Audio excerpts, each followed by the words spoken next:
Hello everyone, this is Gino8699 with a Nevet1212, and we Hey, thought... I was supposed to do that, but... Yeah, well, it's too late now, you stupid animal. We thought it would be a totally hot and sexy idea, since this is the 12th anniversary of when Majora's Mask came to America.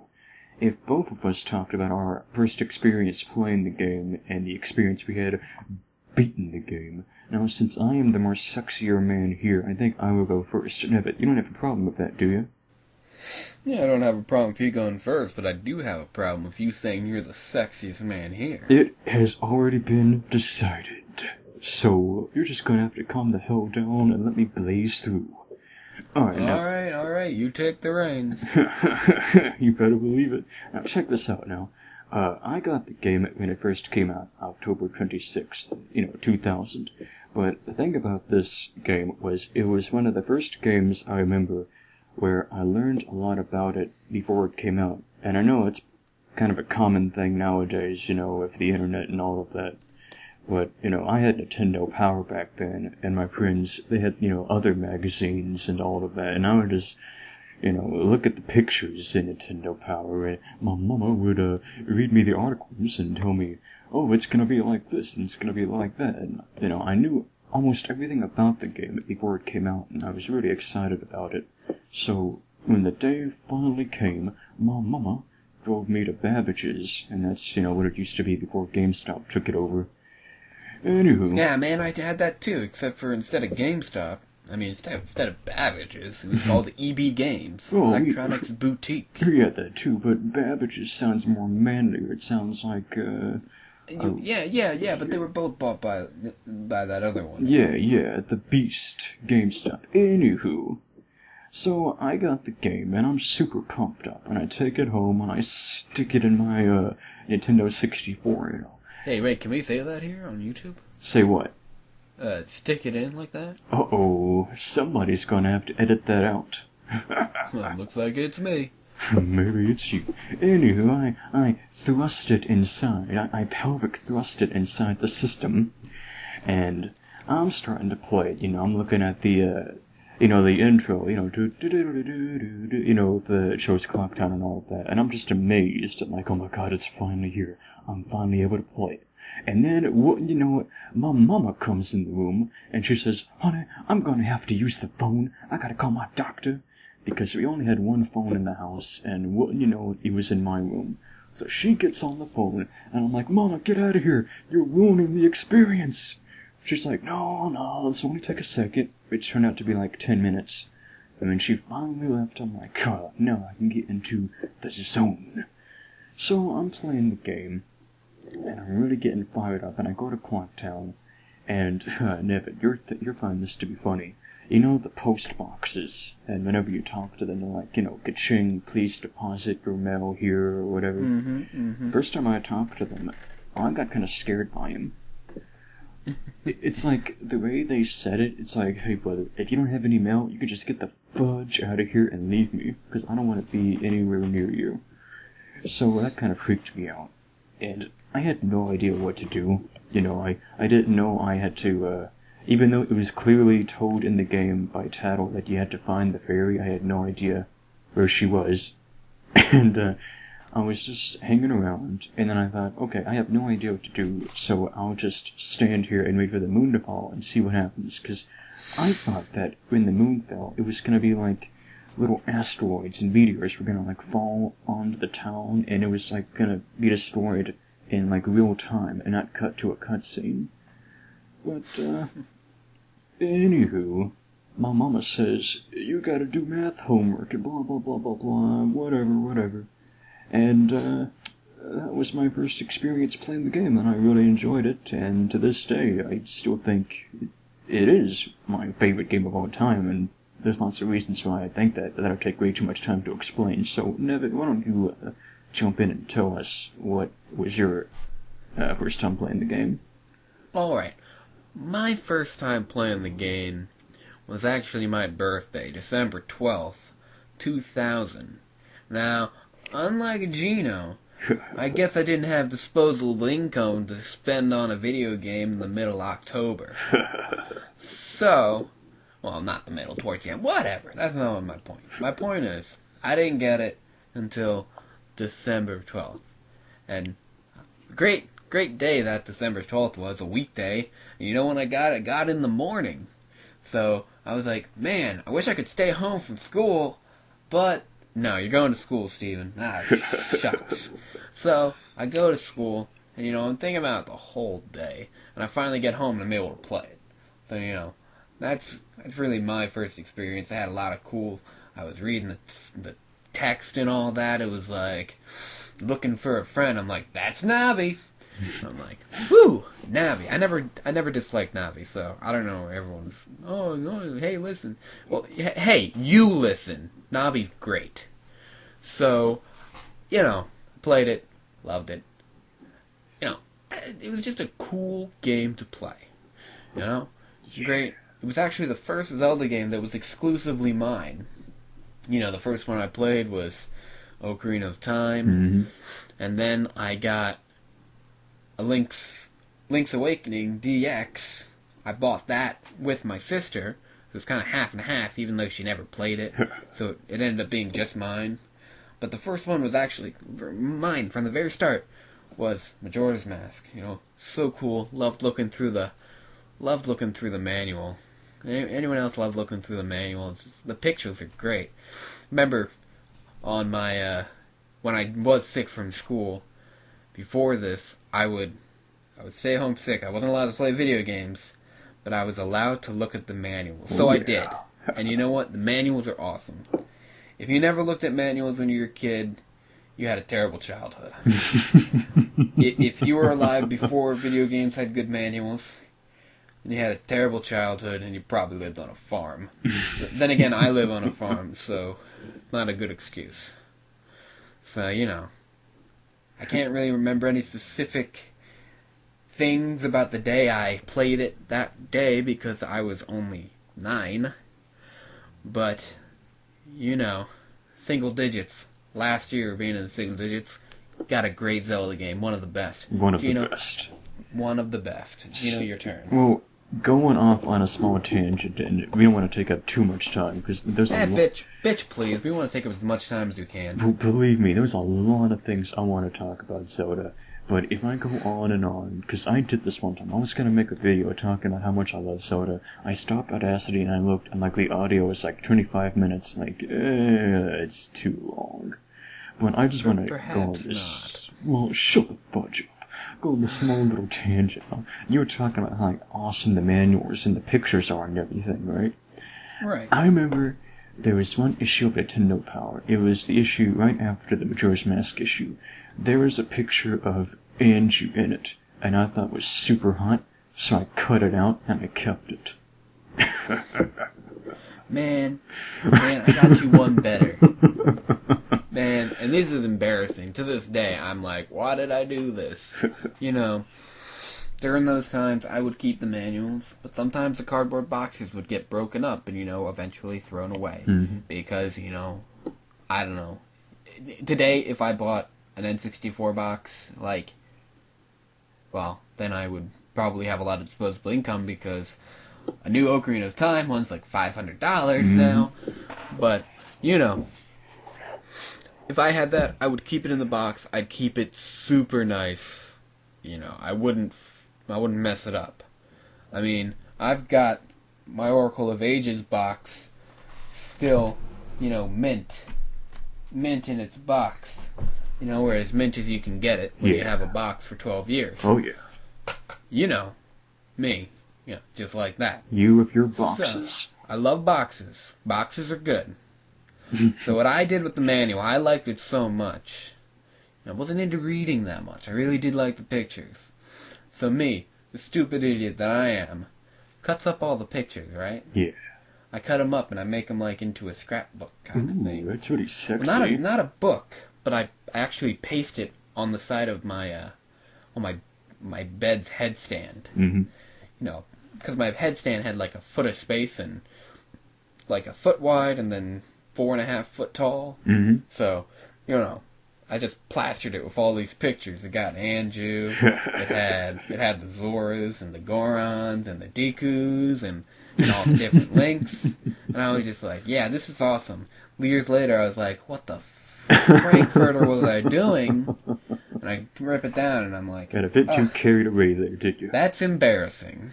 It sounds embarrassing. I'm embarrassed to know you after hearing that. I don't want to be associated with you anymore. Too bad. You're making this video with me. Before we go on talking about, what it was like for us to beat the game, I thought it would be a totally hip and awesome idea if each of us, mentioned one thing that we really, really freaking loved about the game. And I'll go first, since it was my idea. I really loved how you get connected with the characters in the game a lot more than in Ocarina of Time. And in a lot of Zelda games, in other Zelda games I've seen, they do have good characters, but in Majora's Mask, you really get connected. Like, I care what happens to these characters, and it seems that is more a part of the main storyline than the storyline itself, because it's all about making friendship and the bond of friendship.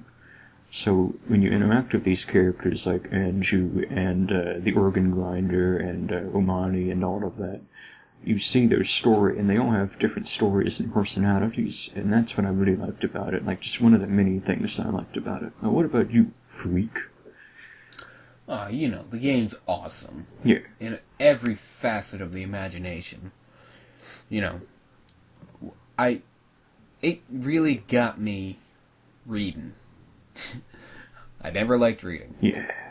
Me and Gino talked about it before. I never liked reading. Reading's not my strong suit. I like it more now than before because I can choose. Mm-hmm. With the game, you have to read or you're not getting everything from it. Mm-hmm. So, I really like reading. And, it's, you hear everything.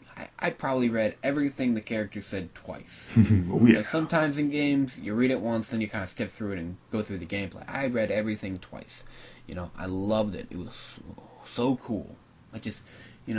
Interesting stuff, Yeah. I always liked how the postman was like, oh no, the moon's falling, but I can't escape because it's not on the schedule. Exactly. Like, really? And I'm like, oh man, that sucks, dude. So I walk away. And, it's just all these different things about the game. The interaction with the characters is what's so good. Because there's pretty much, apart from, the cookie-cutter Zoras and Gorons, they don't really have, a place in the game. They're kind of just sitting there like, man, it's cold up here, or, man, that water's murky. They don't really have, they're not really a place for them. They're the only guys who are like, okay, they really don't, they're mindless NPCs. Yeah. Most of the other characters at least have something to do with them. Like the dancers, the guards even have personality. Oh, The creeper guard that's staring at the dancers. Yeah, hot and heavy, yeah. Yeah, he's like, oh. When they're dancing, it's like, what are you doing, man? What are you doing? I'm just, And then, he's all weird.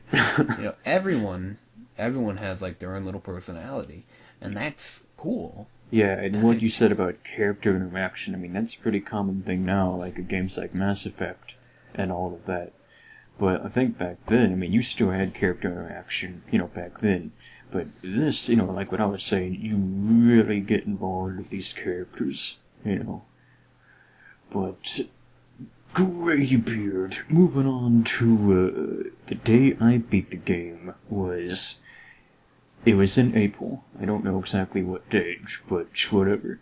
And what happened was, I remember in Stone Tower Temple, after you get the light arrows, or not the light arrows, but the boss key, I realized that, getting to the final boss isn't really that tough. So I just played it out over my head, when I'm at school. Like, okay, I gotta go here, then do this, then do that, and then fight the boss. So I do all of that, and I call the giants, and the ending, or not the ending, but the scene before you go fight Majora. So I'm there, and once again, my mama has to intervene, and she says, Gino, go take out the trash. Like, no, mama, you don't understand. No, boy, you don't understand. That trash isn't gonna take itself out. Take out the trash, mama. So, I beat the game, And this is before I got the Fierce Deity Mask. I mean, that... Getting the Fierce Deity Mask, that's a whole other game in itself. Oh, yeah, we should talk about that, too. I want to kill myself, that was so tough. But I beat the game, and I really enjoyed it. And I just thought, well, that was a solid, Class A experience. And I've had other pretty good experiences with other Zelda games, like... Pretty gay experiences? Yes, it was a pretty gay experience, no. It was a pretty gay experience. This was pre-Gonzo. And I had pretty good gay experiences with other Zelda games, like A Link to the Past, and especially Ocarina of Time, and a little bit in Wind Waker. But, yeah, I don't know, it's after Majora's Mask, it was like, oh man, that was it. It was in the zone. But, Nevit, what about you? What do you know about beating the game and how manly it made you feel?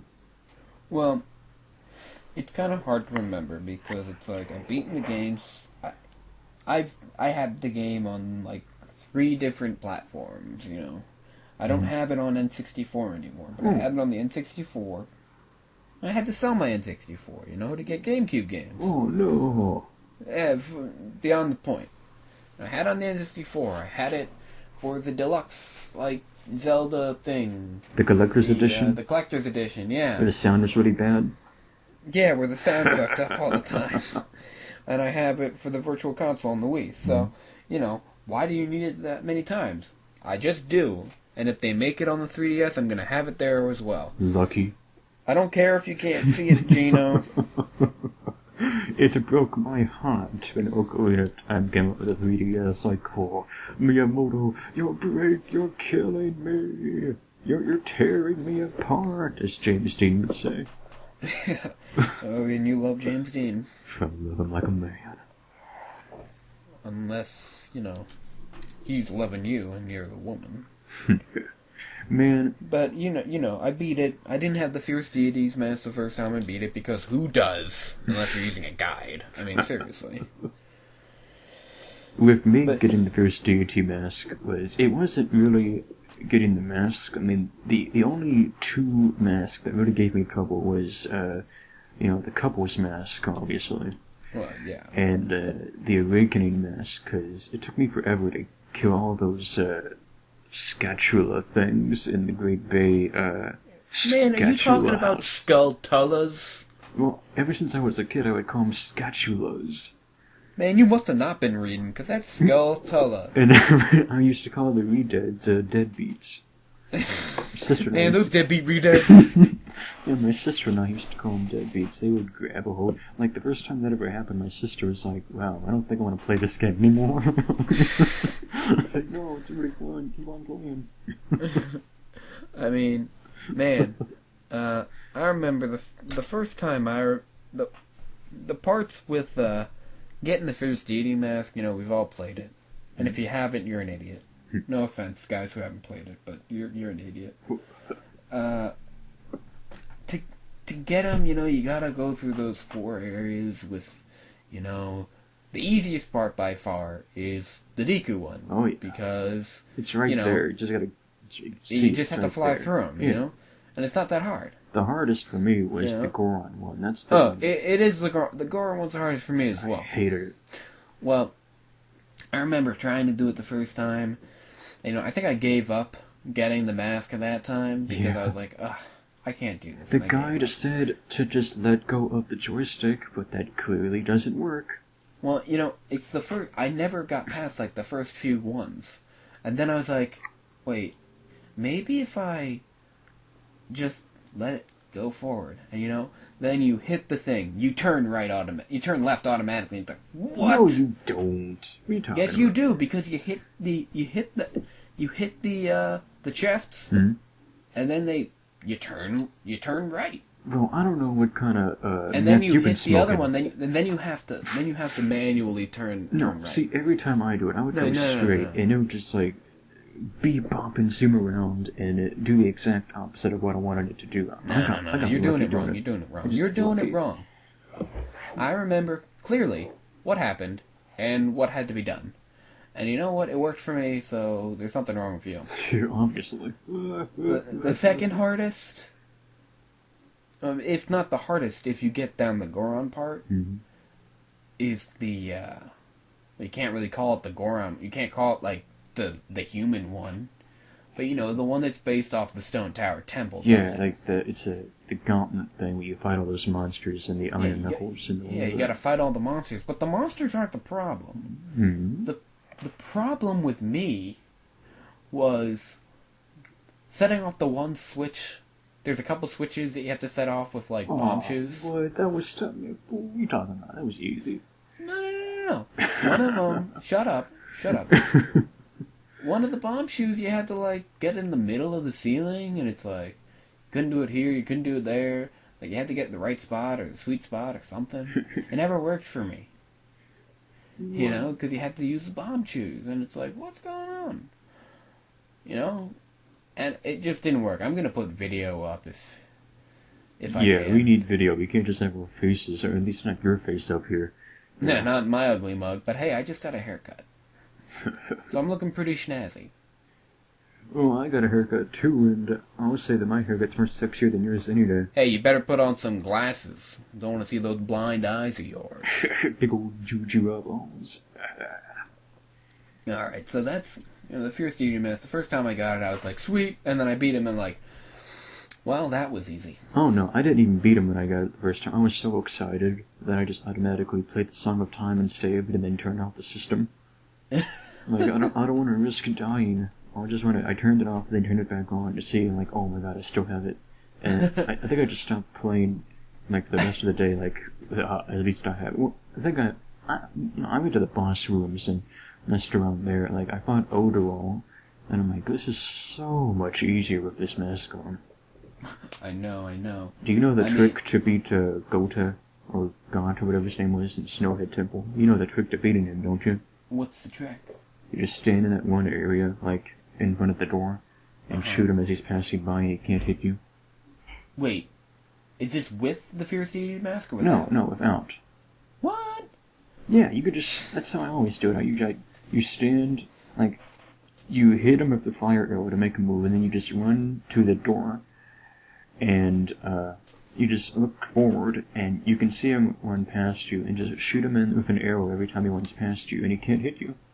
Man, that seems like it would take a lot longer. It does. It really does. I mean, I would always hit him. I've never thought of, like, sitting back and until, like, a couple of years ago when I did it with the Fierce Deity Mask. Because I never, like, I fought Ottawa with the Fierce Deity Mask, and I fought, what's the fish? Gregory or something? Yeah, Gregory. I fought Gregory with him too, and you know, it's like, it's pretty easy, you know. But Got, as I always called him. If I'm not pronouncing it right, I don't care. Don't message me about it. I dislike it when people say, well, you pronounce this wrong. I don't care. Unless I'm pronounced, like, hyperbole wrong. You pronounce it hyperbole. Whatever. Well, let me ask you something. Did you think the Great Bay Temple was as tough as the legendary Water Temple in Ocarina of Time? You know, the Great Bay Temple is difficult. The Water Temple is difficult. They're difficult for the same reason. And the reason is, in the Water Temple, you have this problem. You have to change the level. Once you change the level, you can't get certain things anymore. And you have to go all the way back. And that's what makes it annoying, because you have to go all the way back. In the Great Bay Temple, you don't have to change the water level, but you need to change which direction it's spinning. Exactly. So if you don't get something, you need to go all the way back. Here's the thing. I know that some people have been able to do this the first time. They look and they get everything they need at once. And you know, they never have a problem. They don't have to change the level back once more time. I remember in recent years I've been beating the Water Temple pretty easily, but I forget to get the compass. You don't need the compass. You don't need the map or the compass. You don't need the map or the compass. But you know, when you don't get them, you're like, well, I missed something. Nah. But you know, no, I didn't get those. And you feel like, whoa, there's part of the temple that I'm not going to, and I forget about it. Like the compass, I like that room because you hit the switch, and then you have to run over and get the chest. And oh, yeah. That's a cool room. I like that. It is cool. But you know, with the Great Bay Temple, it's difficult because you gotta switch things around. You really only have to do it once, I think. But, to get, like, the 15 fairies, I think was one thing, right? You can either get this fairy or progress through the temple. You can't do both at the same time. So if you get this one fairy, you gotta go all the way back and do everything over again and progress through the temple. Yeah, I mean, the fairies, that's something that I definitely did not do on my first playthrough. No. The only time I ever got the fairies was when I was doing this whole abridged thing, and that's like the first time I ever attempted to get the fairies to make my footage look all nice and fancy. Yeah, I mean, I remember getting them. You know, it's like, oh yeah, if you get all those fairies, you get a special prize. And I'm like, what? So I did that. I'm like, oh, sweet, I got a bigger sword spin. Or, oh, sweet, I got a big magic bar. That's great. And, oh, yeah, I got my heart things like you do when you go to the Great Fairy at Ganondorf's Castle. I got mad, though, with the Great Fairy's gift in Stone Tower. Like, the Great Fairy's sword. I like that sword. I like it because it's a cool sword. It's cool, I just don't like how it didn't upgrade your golden sword. I figured it was going to be an upgrade. I agree. I agree that I never liked how you couldn't keep your other swords. Like, oh, in Ocarina of Time, you have 3 swords. Sure, you can only use 2. You can only use 2 as an adult and 1 as a kid. But you had 3 swords.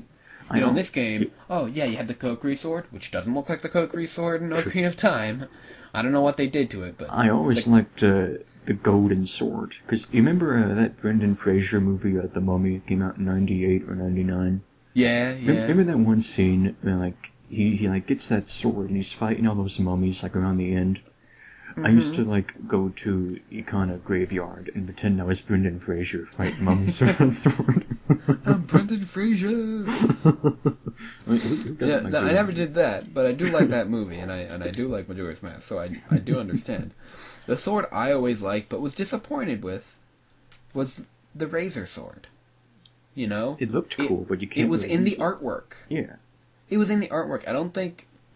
I remember the one major picture of Link from Majora's Mask. I can't think of any other one, but it's him with his sword, you know, and it's out there, and it's like, yeah, fuck you. My sword's not double-edged. It's double-bladed. Yeah, and cool, I'm like, man. Whoa, that's sweet. And you know what? That's cool. That was a cool sword. What was your favorite side quest? I mean, you know, besides the obvious one. Well, I really did like the sword side quest, you know, getting your new sword. I just want to say one more thing about that goddamn sword. 100 hits and then it turns back into the Kokiri sword? That was stupid. That was like the giant's knife. What the fuck is that? Stupid. That's what it is. Yeah, and then, you know, your Gildy sword, which, it's cool, but it kind of looks, oh, look at me, I'm fighting around with a golden sword. Yeah, and then Great Fairy's sword, which is pretty much the Bigoron sword, if it was dumped in a rainbow. I always thought that maybe if it's like one of the C buttons, maybe you could use 2 swords at once, like a Musashi Miyamoto thing going on. That'd be cool. Man, you need 2 hands to hold that fairy sword. I can't be a Musashi Miyamoto. I don't want to live if I can't be Musashi Miyamoto. Man, that game's awesome. You know, Definitely. Anju and Cafe side quest, probably the best side quest there is, no doubt about it. Probably, to me, one of the greatest side quests I've ever played in any video game. Oh, I can't think of anyone better. Oh, but man. I do have to say, the side quest that I like as much, a little less, than the Anju and Cafe side quest would have to be the Romani Ranch side quest. Oh, yeah, my brother. Man, that whole thing, if you do it all in the first time, you're the man. You know, if it's your first experience and you do it all, you are awesome. I was a freaking idiot. It took me forever to figure out how to stop those aliens. Because even though Romani clearly said the aliens do come behind the barn, I'll be like, well, I'll just stand right in front of the barn and attack them that way. None of them can get past me. But you know, like, why is this not working? I don't understand why is this not working. And then I'm like, what happens if I stand on this fence? Or what happens if I just get the fuck away from the barn and do it a different way? Man, I don't know. I don't think within the last within the last, however many years I've been playing the game, I think I missed it twice. And then I've always done it right after that. Mm-hmm.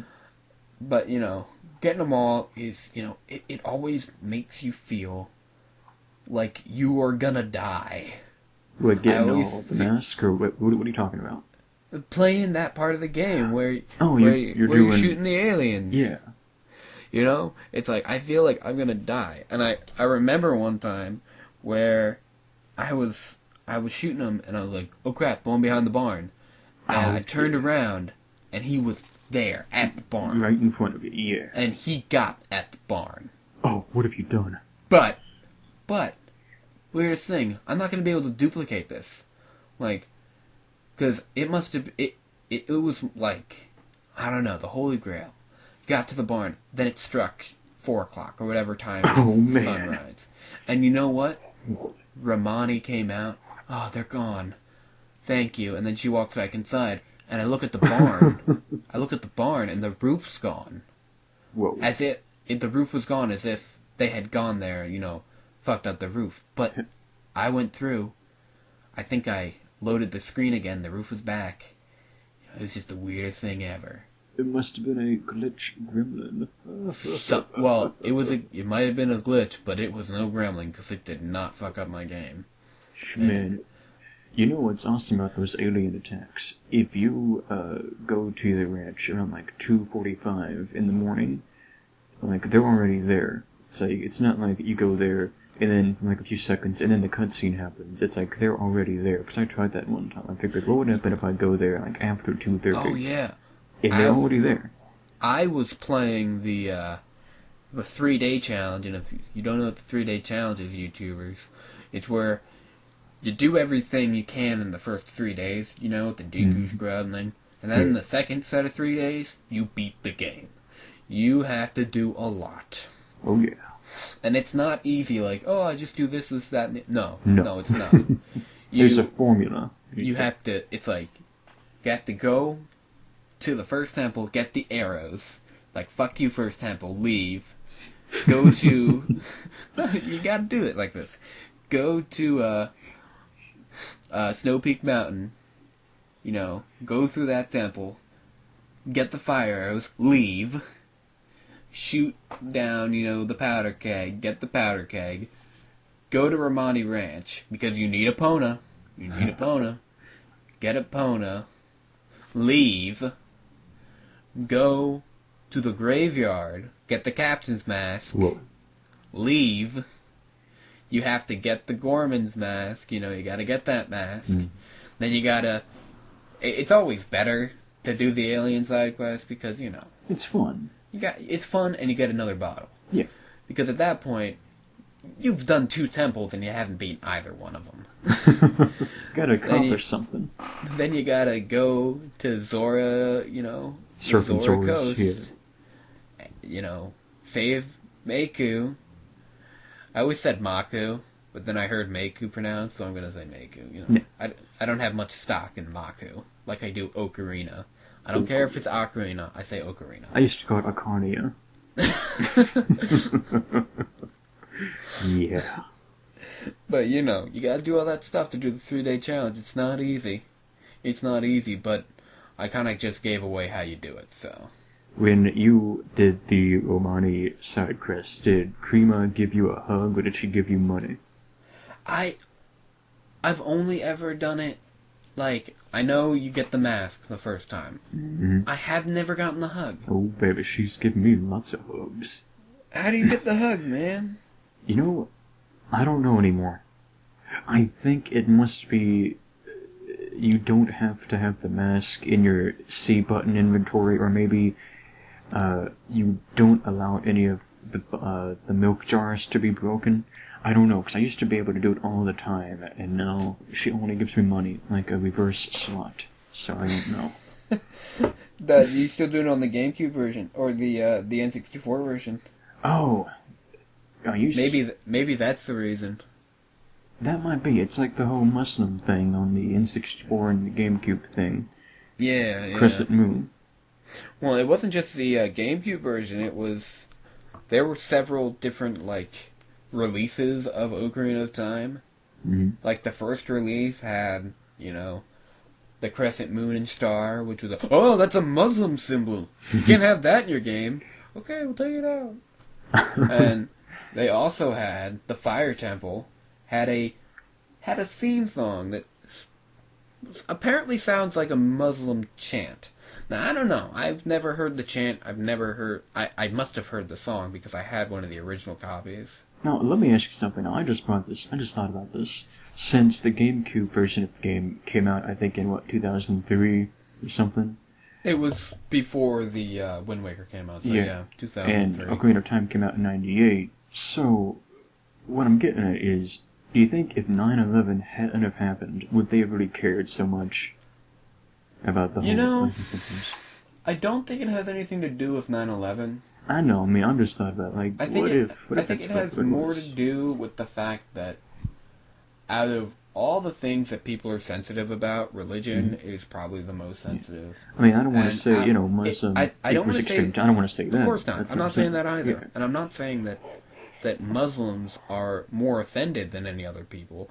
But it's more like white people and non-Muslims are more quick to say, let's not offend those Muslims. Because, you can offend a Christian all you want. Oh, yeah. I don't care. I don't care if you offend a Christian, because you know what? Some of them are really stupid. But if you offend a Muslim, oh my God, you can't do that. And if you offend a Jewish guy, oh my God, who cares? They don't really care. Exactly. And if you offend someone who celebrates Kwanzaa, you put them in a museum, because no one celebrates Kwanzaa. No one celebrates Kwanzaa. No, it's a made-up holiday. Made-up. Like, they all are. There was this thing on Nickelodeon one time where they were talking about, like the Christmas marathon of SpongeBob and all of that. And they say, it's either you, and they were doing it like in a song. They say, if you celebrate Kwanzaa or Hanukkah or Christmas, why not all three? I don't know why I put that up, but I thought it was really funny.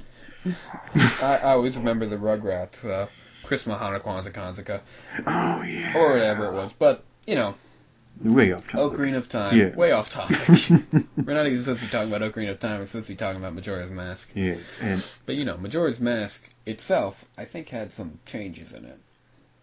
Well, before you go about that, I wanted to bring out, since it came out really close to Halloween, I remember Nintendo Power or some magazine said, Link is getting ready for Halloween, and like the big thing was, because he had all those masks, it was like kind of a Halloween-based game. I mean, not obviously a Halloween-based game, but it had, like the time it was released. It had certain themes that, were spooky and ooky. He did put on masks, so what do you think? I want there to be a GIMP mask in the game. That would have been pretty cool. You mean like that one guy? Yeah, I want like Angie to give Link the GIMP mask, and she's like, I hope you know what this is for, and Link's like, what? Like, bend over. Copy's not showing up, so put on the mask. Oh, man.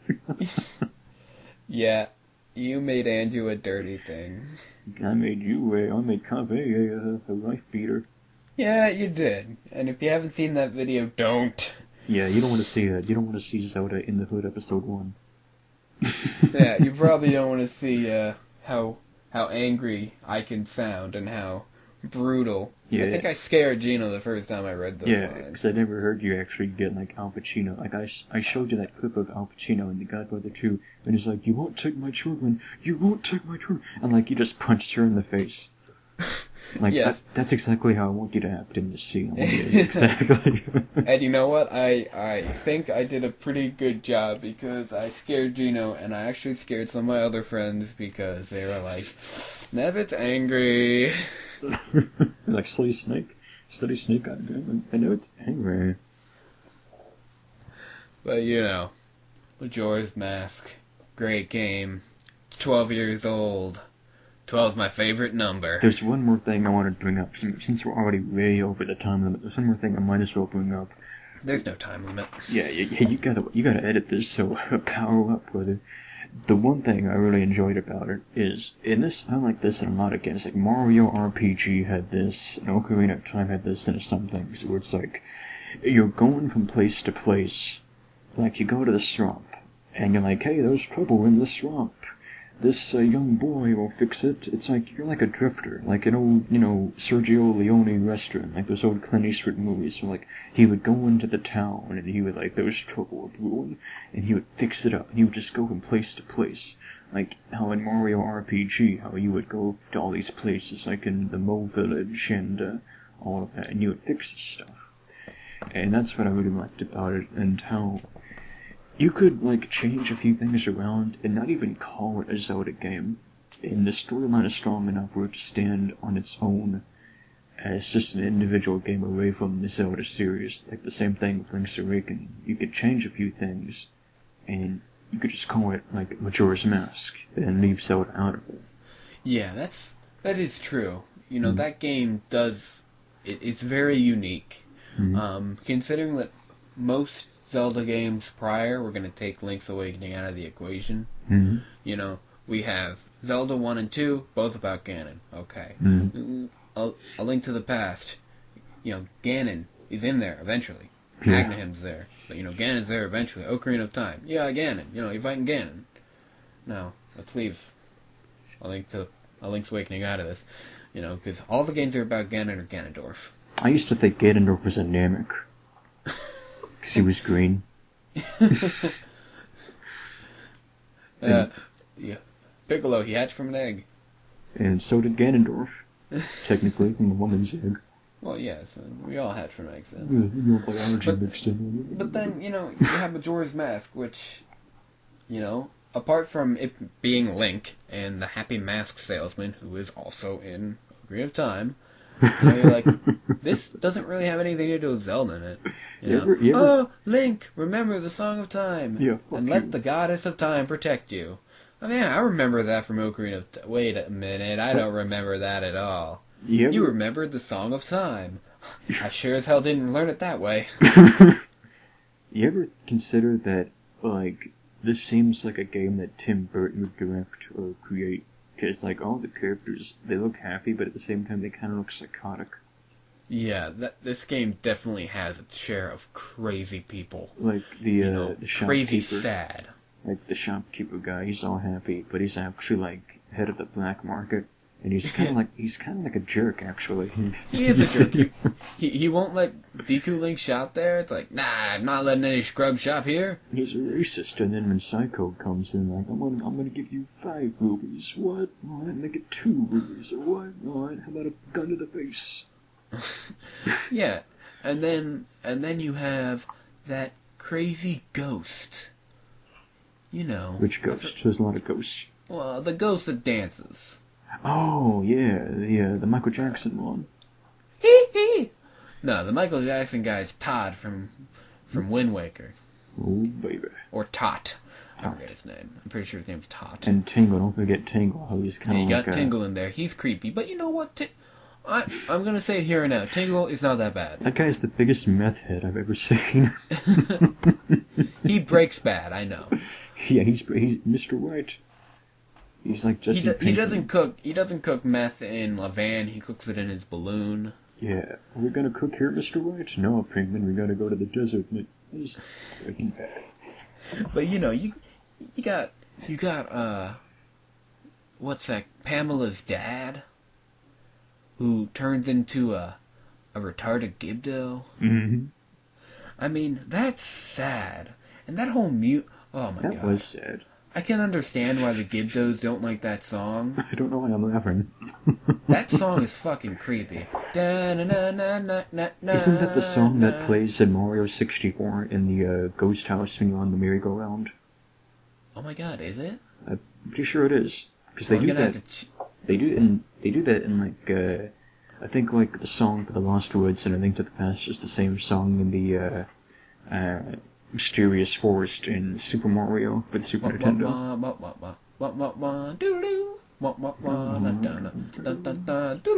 I think. Because, like the same guy, Koji Kondo, who Kenji Kondo did the same music, so it would only stand to recognize. I don't know. It might be. I'll have to look that up. Don't do it And now. you know what? I won't look it up. I will play it right now if it is.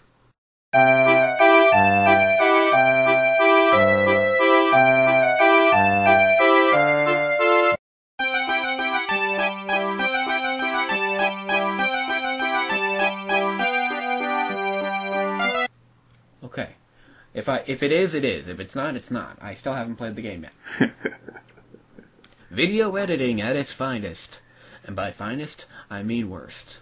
Do you ever think that, I don't know, I just really, really wish they'd make that Majora's Mask for the Nintendo Wii U, but it's never gonna happen. No. I believe that they will make it for the 3DS. Sure.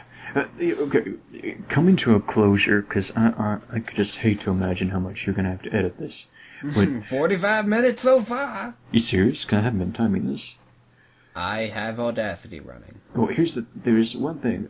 Is there anything negative you could say about the game, and or anything you wish they would have done?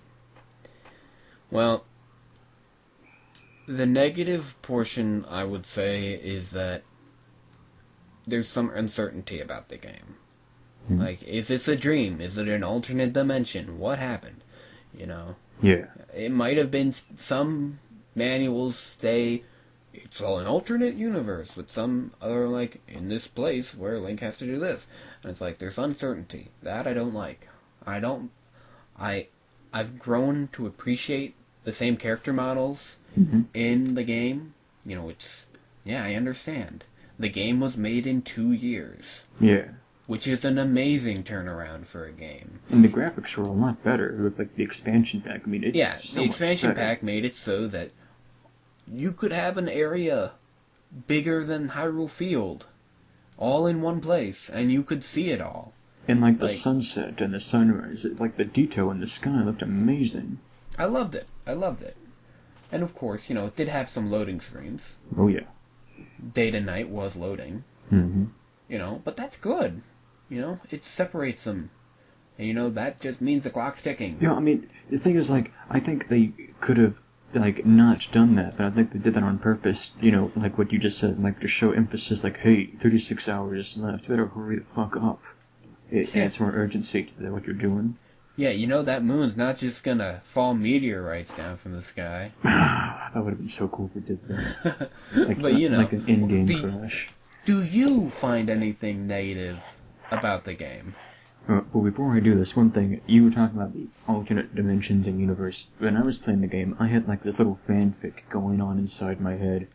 And, what was happening in my little fanfic was, you weren't in a different dimension, you were on a different planet.